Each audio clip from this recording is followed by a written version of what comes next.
habitualmente me dedico a temas un poquito más complicados como son la transición energética, residuos, energía nuclear. Hay veces que entra uno en un estadio de desesperación o de pesimismo y entonces salir, reencontrarte, extrovertirte en el río y hay auténticas maravillas en las riberas de Córdoba.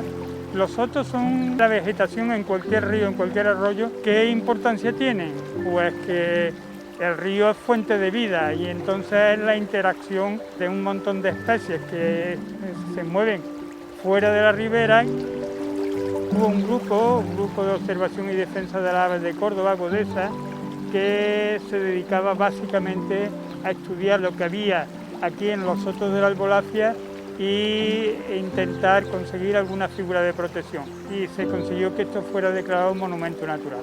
Pero los sotos han ido creciendo más allá de los sotos de la Albolafia y en esta zona pues se pueden contabilizar hasta 150 especies de aves, algunas que llegan ocasionalmente y otras que viven establemente. Aquí, por ejemplo, varias especies de garzas, de pájaros carpinteros y muchas aves de ribera también que se alimentan de las plantas, de los carrizos, de las eneas y que se mueven por aquí.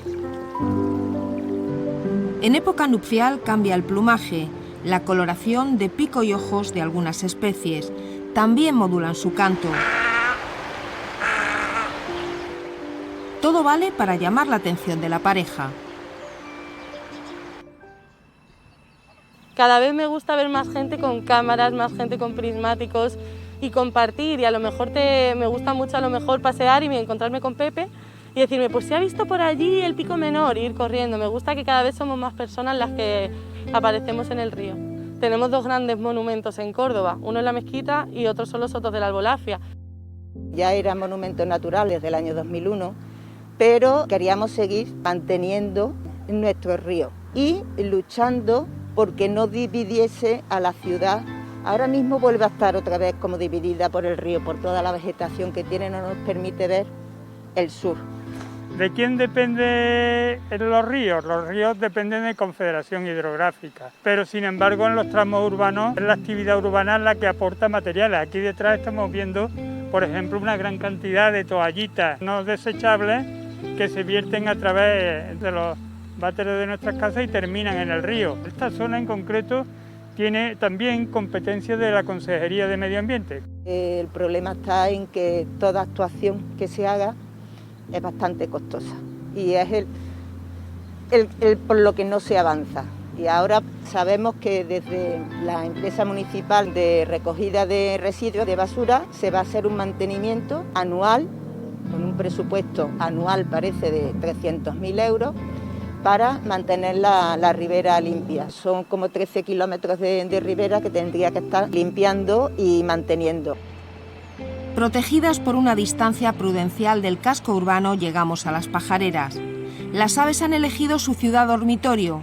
Garcillas, grajillas, estorninos y moritos se acoplan con los suyos por orden de llegada. El movimiento ecologista aquí en Córdoba es muy potente y además ha sido una de las cosas que ha hecho que me quede en esta ciudad junto con el río.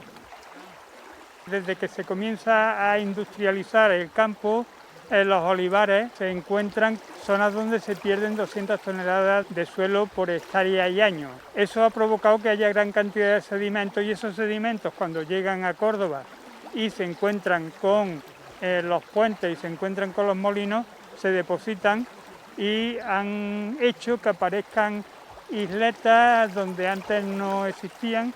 Eso también es una gran ventaja porque sigue renaturalizando la ciudad. Si tuviéramos un río canalizado como en otras zonas, sería un río totalmente estéril.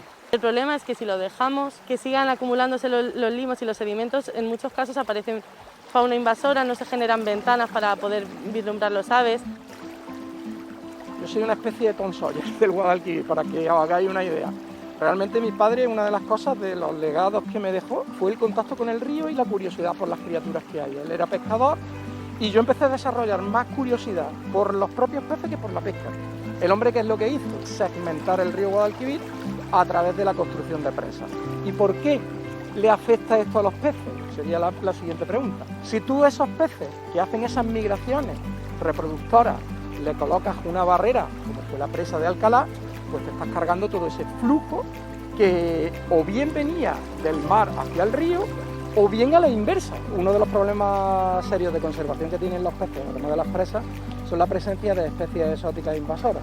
En unos casos ha sido la pesca deportiva, fundamentalmente, el motivo principal. Te voy a enseñar, son varias especies, esta en concreto sería el calandino, que es una especie autóctona y tiene un alto valor ecológico. Luego tenemos la colmilleja, que es un pez que llamamos bentónico, quiere decir que vive pegado al fondo, de ahí su curiosa forma que tiene, y que también es otro pez autóctono de alto valor ecológico, ¿vale? Y por último tenemos aquí también el que quizás sea el más abundante de los peces autóctonos del Guadalquivir, y es una larva de barbo. Yo desde pequeño hasta los 9 años viví prácticamente a la orilla del río.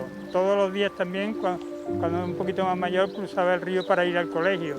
Y en el río iba mi madre a lavar y la acompañábamos.